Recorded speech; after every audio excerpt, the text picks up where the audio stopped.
I never thought I'd be the kind of guy posting something like this. But if you're reading, it means I'm already past the point of pretending everything was fine.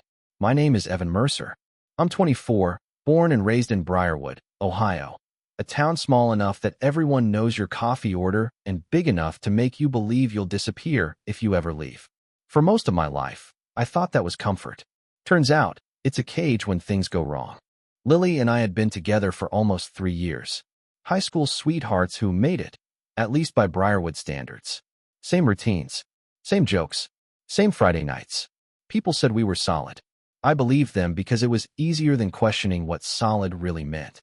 The first crack didn't come with shouting or suspicious messages. It came with distance so subtle I blamed myself for noticing it. She stopped arguing with me, stopped caring enough to fight. When someone goes quiet like that, you either don't matter anymore, or you're already replaced. I remember one night especially.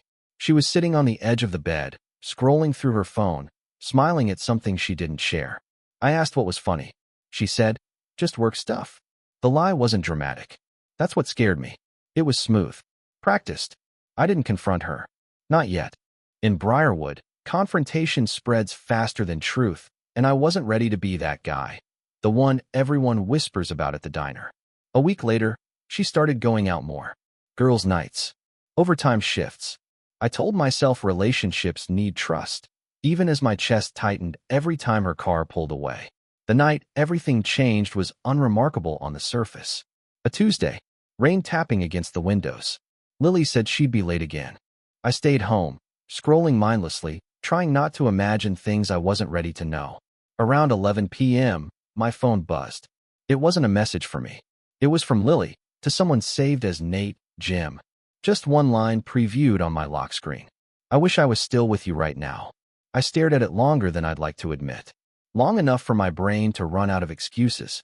Long enough to realize this wasn't a misunderstanding. It was a doorway I could never close again. She came home after midnight. Smelled like someone else's cologne. Looked surprised to see me awake. I didn't scream. I didn't cry. I asked one question quietly. "Who's Nate?" The silence that followed felt heavier than any confession. Her face shifted, not to guilt, but calculation. Like she was deciding which version of the truth I deserved. That was the moment I understood something important. I hadn't lost her that night. I'd lost her long before, and I'd just been the last one to find out. And I had no idea that this betrayal, as humiliating as it felt, was about to introduce me to the most dangerous connection of my life. I didn't sleep that night. Not really. I lay there listening to Lily's breathing, slow and even, like nothing in the world had changed. Like she hadn't just cracked my life open and stepped over the pieces. By morning, she was already dressed when I came into the kitchen. Hair perfect, makeup light, the version of her meant for public consumption. "We need to talk," she said, before I could open my mouth. That sentence used to mean honesty. Now it felt like a warning. She didn't deny Nate. Not directly. She framed it the way people do when they want to sound reasonable, confused feelings, drifting apart, needing space. She said nothing physical had happened yet, which was supposed to make me feel better, as if emotional betrayal was some kind of discount version. I asked her one thing that mattered. "Do you want to be with him?" She hesitated. That was all the answer I needed. By noon, she was gone. Took a duffel bag and said she'd stay with a friend for a bit. In Briarwood, a bit can mean anything from 2 days to forever. The fallout was immediate. Mutual friends stopped texting. People picked sides without asking questions. I became a topic, a cautionary tale. I started spending my evenings anywhere but home. The apartment felt haunted by routines we'd built together. Her mug in the cabinet, her hoodie on the chair, her laugh echoing where it used to live. That's how I ended up at Hale's Bar and Grill on a Thursday night. It wasn't my usual spot. Too quiet, too dim. The kind of place where conversation stayed low and secrets stayed put. I ordered a whiskey I couldn't afford and sat alone, staring at nothing. Rough night. The voice came from my right. Calm, curious, but not intrusive. I turned and saw her. She wasn't trying to look young. That was the first thing I noticed. No forced trends, no nervous energy. Just confidence worn like it had been earned the hard way. "I guess you could say that," I replied. She introduced herself as Naomi Hale, 34. Owner's daughter. Recently back in town after a long time away. She didn't ask what was wrong. She didn't offer sympathy. She just sat there, sipping her drink, letting the silence do the work. Eventually, I talked. Not everything. Just enough. Betrayal has a way of spilling out when someone doesn't interrupt. Naomi listened like she already knew how the story went, but wanted to hear how I told it. "You're blaming yourself?" she said finally. "I am." She nodded. "Men your age always do. You think if you'd been more exciting, more ambitious, more anything, she wouldn't have looked elsewhere." I didn't respond. She wasn't wrong. "What are you going to do now?" she asked. I shrugged. "Survive, I guess." She smiled. Not kindly, not cruelly. Thoughtfully. "Survival is the boring option," she said. "Growth is more interesting." Before I left, she handed me her card. "Just a name and a number. No pressure. Call me if you want to talk without being judged," she said. "Or don't. Either way, don't let this town decide who you are." I didn't call that night, but I stared at that card for a long time, wondering why meeting a woman 10 years older than me felt less dangerous than staying exactly where I was. And why, for the first time since Lily left, I didn't feel completely powerless. I waited 3 days before calling Naomi. Not because I didn't want to, but because I was scared of what it might mean if I did. In Briarwood, people didn't reinvent themselves. They aged in place. The idea that one conversation at a quiet bar could shift anything felt unrealistic. Still, her card stayed in my wallet, pressed flat like a promise I hadn't decided to keep. On Sunday afternoon, Lily texted me. "We should talk. In person. No apology. No explanation. Just an expectation." I agreed, because part of me still needed to hear her say it out loud, to confirm that I wasn't imagining everything. We met at a coffee shop we used to love. Neutral ground. Public enough to keep emotions contained. She looked good. Relaxed. Like someone who had already made peace with her choices. She didn't waste time. "I didn't plan for it to happen like this," she said. "But Nate makes me feel seen." There it was. The sentence that always comes right before someone explains why hurting you is unavoidable. I asked her if she loved him. She didn't say no. She asked if we could stay friends. I laughed before I could stop myself. It sounded unhinged, even to me. I walked out before she could reframe the story again. That night, I called Naomi. She answered on the second ring. "Evan," she said, like she'd been expecting me. We met again at the bar, but this time it felt different. Less accidental. More deliberate. She didn't ask about Lily. She asked about me. What I wanted to do if Briarwood didn't exist. What scared me more, being alone or being ordinary. No one had asked me questions like that before. Not really. We started meeting a few times a week. Drinks. Long walks. Late conversations in her quiet house on the edge of town. Nothing physical. Not even close. And somehow that restraint made everything feel heavier. Naomi never spoke badly about Lily. She didn't need to. She chose what felt easy, Naomi said once. That doesn't mean it was right. And it doesn't mean you were lacking. I told her about Nate. About how he was older than me, worked out obsessively, posted motivational quotes like he'd invented discipline. The kind of guy who thrived on being admired. Naomi smiled when I said his name. "I know the type," she said. "They collapse when attention turns into scrutiny." I asked what she meant. She leaned back, studying me like a puzzle. "Right now, Lily thinks she upgraded," Naomi said. "That belief is fragile. You don't have to destroy it. You just have to let reality touch it." That was the first time the word revenge crossed my mind. Not as anger, but as balance. Still, I hesitated. "I don't want to be petty," I said. Naomi nodded. "Good. Petty revenge is loud. Effective revenge is quiet." I should have walked away then. Chosen healing.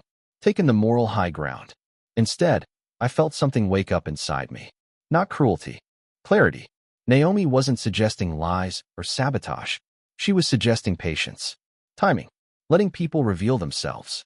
And the more time I spent with her, the more I realized something unsettling. This wasn't just about Lily anymore. It was about who I'd been and who I'd allowed myself to be. And Naomi seemed intent on showing me exactly how much power I'd been giving away. The shift didn't happen all at once. There was no dramatic moment where I suddenly felt stronger or wiser. It was quieter than that, subtle changes that only made sense in hindsight. Naomi started challenging me in small ways.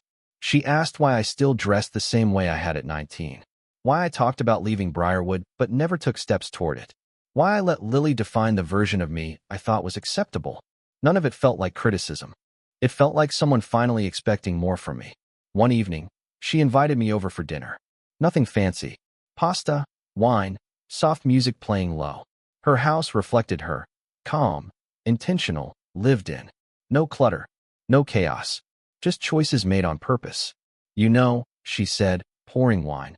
People think revenge is about hurting someone back. It's not. It's about removing their power over how you see yourself. I told her Lily still posted photos online, smiling, happy, always with Nate somewhere just outside the frame. Like she wanted the world to know she'd moved on without saying it directly. Good, Naomi said. Let her perform. She suggested something that surprised me. Stop disappearing, she said. Start showing up. Not to confront Lily. Not to chase her. But to live visibly. To reclaim spaces I'd abandoned, gyms, cafes, events, without acknowledging the past. So I did. I updated my look. Nothing drastic. Cleaner.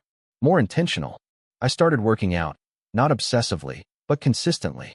I reconnected with people I'd drifted from. I let myself be seen again. And I stopped checking Lily's social media. That part drove her crazy. A week later, she texted me out of nowhere. Are you okay? You've been really distant. I didn't reply. Naomi noticed everything. She's feeling the loss of influence, she said. Not the loss of you. There's a difference. Our connection deepened, but remained restrained. There were moments, lingering looks, quiet laughter, that felt charged. But Naomi never crossed a line. She set the pace. And somehow, that made me want her more. One night, sitting on her porch, she asked me something unexpected. If Lily came back tomorrow, she said, what would you do? I thought about it honestly. I'd say no. Naomi smiled. Then you're ready. Ready for what? She didn't say. The next move came from Lily herself. She showed up at a local fundraiser Naomi happened to sponsor. Small town. No avoiding overlap. Lily looked surprised to see me there. Calm, confident, standing beside a woman she clearly didn't recognize. Naomi introduced herself politely. No tension. No theatrics. Lily's smile faltered just a fraction. Afterward, Lily messaged me again. Who was that woman? I didn't respond. Naomi glanced at my phone when it buzzed and raised an eyebrow. You don't owe her access anymore, she said. I realized then that the revenge wasn't planned. It was unfolding naturally, through growth, boundaries, and contrast. Lily had traded stability for excitement. I had traded insecurity for awareness. And somewhere in between, without rushing or forcing anything, Naomi and I were crossing into something deeper. Something that wasn't about filling a void, but choosing connection with open eyes. The real test, I was starting to understand, hadn't happened yet. And when it did, it wouldn't be loud. It would be undeniable. The first real crack in Lily's new reality showed up a few days later, subtle, but impossible to miss once you knew how to look. She started posting more. Not happier posts. Louder ones. Photos with captions that tried too hard. Stories tagged at places she'd never cared about before. Nate appeared more often now, no longer cropped out or implied. It felt less like celebration and more like proof. Like she needed an audience to confirm the choice she'd made. Naomi noticed it before I mentioned anything. She's accelerating, she said. That usually means something isn't working. I asked her how she could be so sure. Because people who are content don't rush, Naomi replied. They settle. Meanwhile, my own life felt strangely steady. I'd fallen into a routine that was actually mine. Early mornings, workouts, long workdays, evenings that didn't revolve around waiting for someone else. Naomi and I still saw each other often, but never out of habit. Always intentionally. One night, after a late walk, we stood in her kitchen, the air between us heavy in a way that had nothing to do with silence. This is where most men your age rush things, she said quietly. I didn't pretend not to know what she meant. And this is where you don't, she added. She stepped closer, not touching me, but close enough that I could feel the warmth of her. Close enough to make it clear that restraint was a choice, not a lack of desire. That control, that patience, was intoxicating. The next day, I ran into Nate for the first time. Briarwood has a way of forcing confrontations when you're not looking for them. It happened at the gym. He was louder than I expected. Bigger, too, but tense. The kind of guy who constantly checks his reflection between sets. He recognized me immediately. Evan, right? He said, too friendly. I nodded. He talked. A lot. About progress. About discipline. About how Lily, finally found someone who matched her energy. I listened.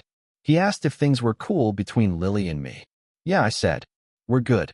That answer threw him off more than anger ever could. When I left, I felt lighter, not because I'd won anything, but because I realized I wasn't competing anymore. That night, Lily called me. I let it ring. She texted instead. I ran into Nate's friends. They said you seemed different. Different. Not hurt. Not bitter. Different. Naomi smiled when I told her. That's the moment, she said, when regret starts forming. Quietly. A few days later, Lily showed up at my apartment unannounced. I didn't invite her in. She stood there, awkward, unsure, nothing like the confident girl who'd walked out weeks earlier. I didn't think you'd move on so fast, she said. I didn't move on, I replied. I moved forward. She asked if Naomi and I were together. I didn't answer directly. I'm happy, I said instead. The lie, if it was one, felt close enough to truth. After she left, I sat alone for a long time, realizing something important. This wasn't about hurting Lily. It was about watching her confront the version of me she assumed would always be waiting. And that version no longer existed. Naomi didn't celebrate. She didn't gloat. She just looked at me and said, now comes the part where you decide what kind of man you want to be, without her reaction as your compass. That night, for the first time, I kissed Naomi. Slow, deliberate, no confusion, no escape, just choice.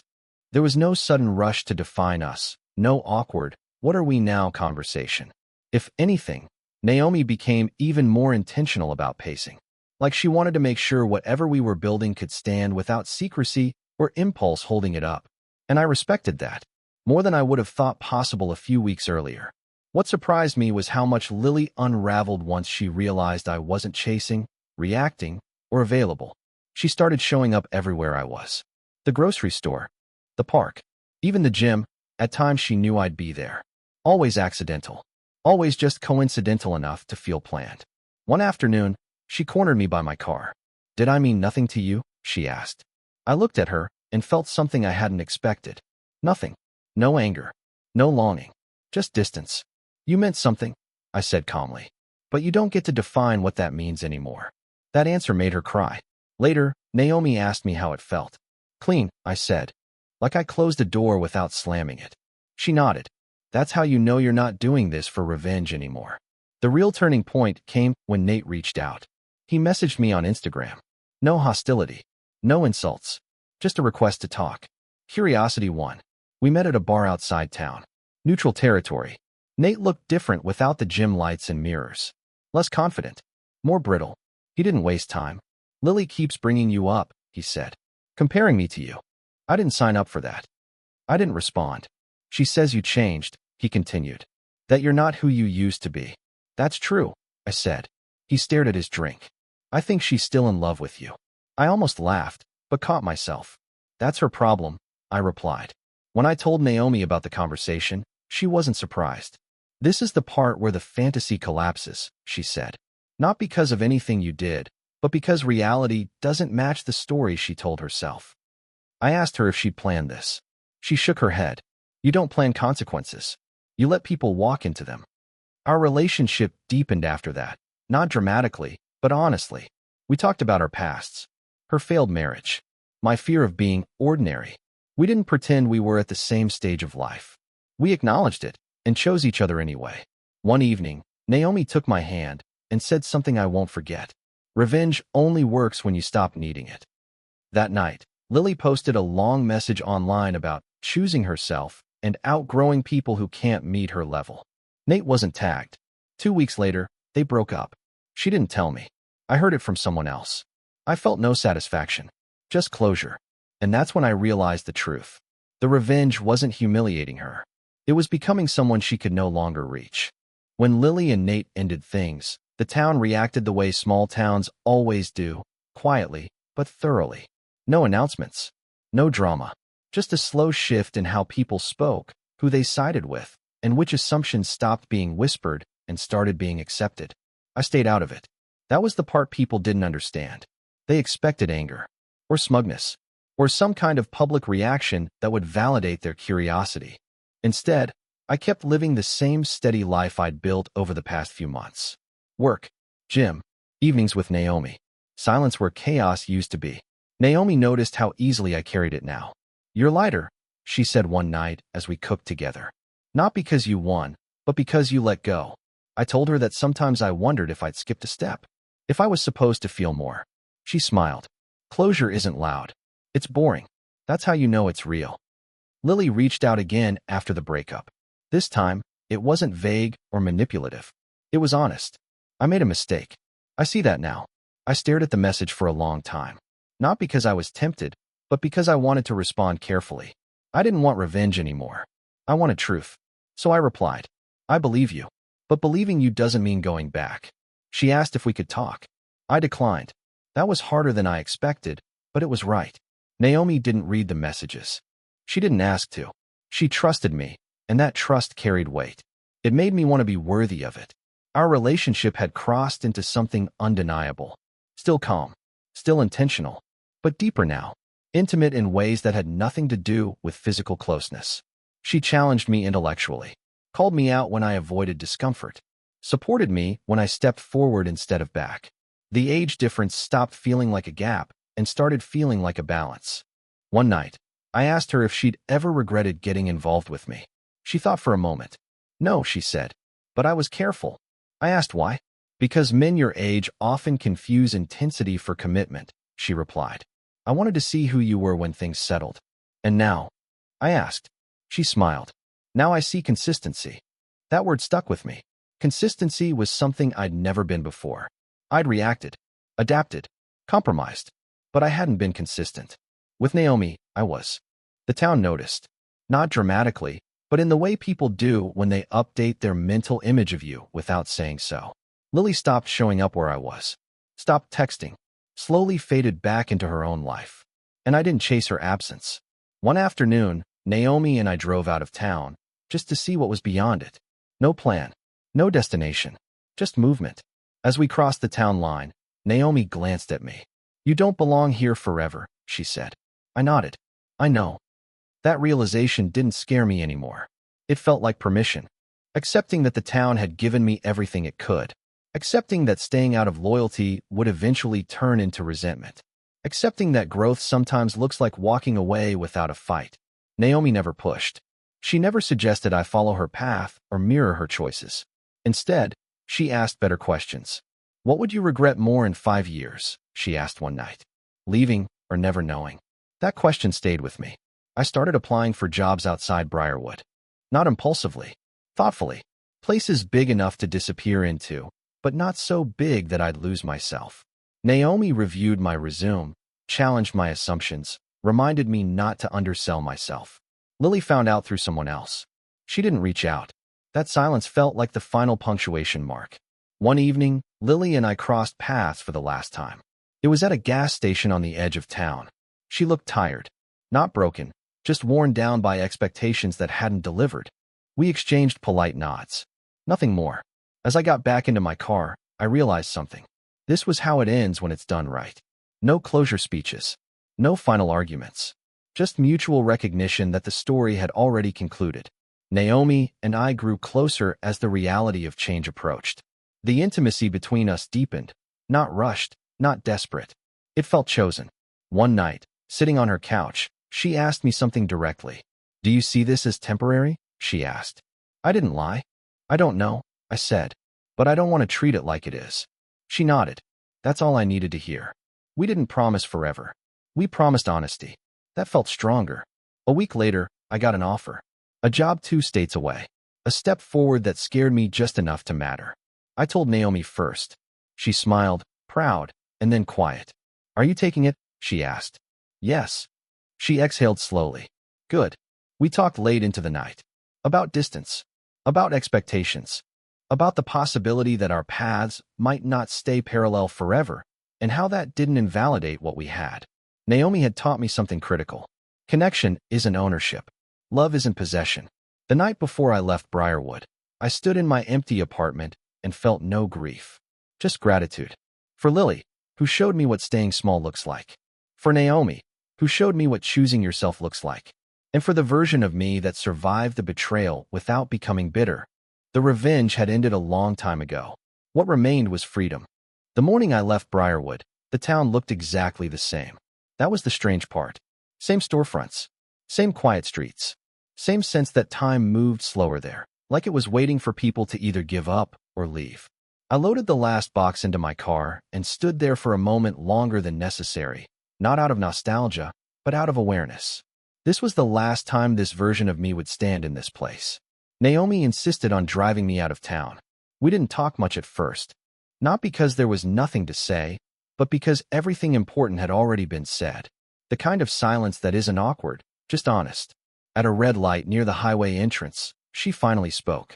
"You know," she said, "most people think revenge is about proving something to the person who hurt you." I glanced at her. "It's not," she continued. "It's about proving something to yourself." I nodded. "I didn't know that at the beginning." "No," she said. "You weren't supposed to." At the edge of town, she pulled over. No dramatic music. No tears. Just two people sitting in a parked car, aware that moments like this don't repeat. "You changed," she said.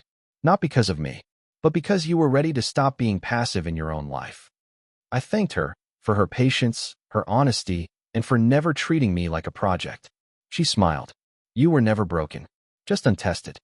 We hugged, long enough to matter, short enough to let go, and then I drove away. The first few weeks in the new city were disorienting. No history, no expectations, no one who knew who I used to be. It was terrifying and liberating. Naomi and I stayed in touch. Not constantly, not desperately. We let distance exist without pretending it didn't matter. Some nights we talked for hours.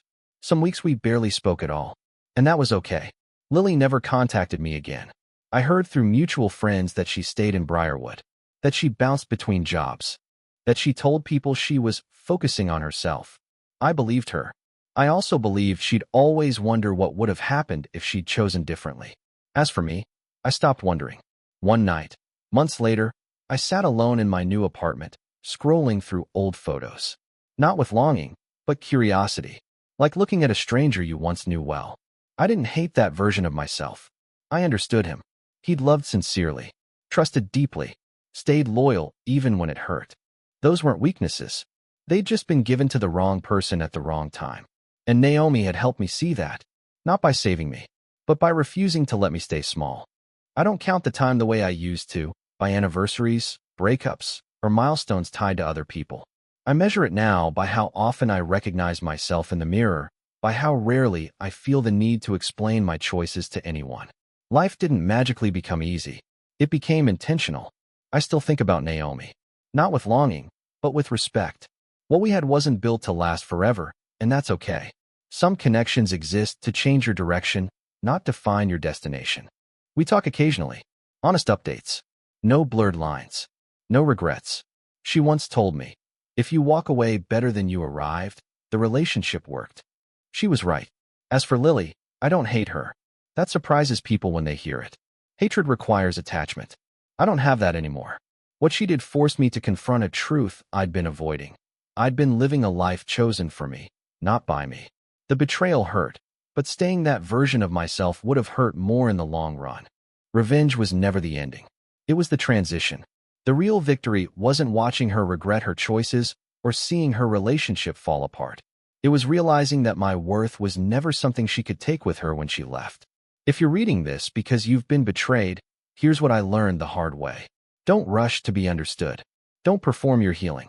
And don't confuse closure with confrontation. Sometimes the most devastating thing you can do is become unrecognizable to the people who underestimated you. Not colder, just clearer. I used to think power came from being chosen.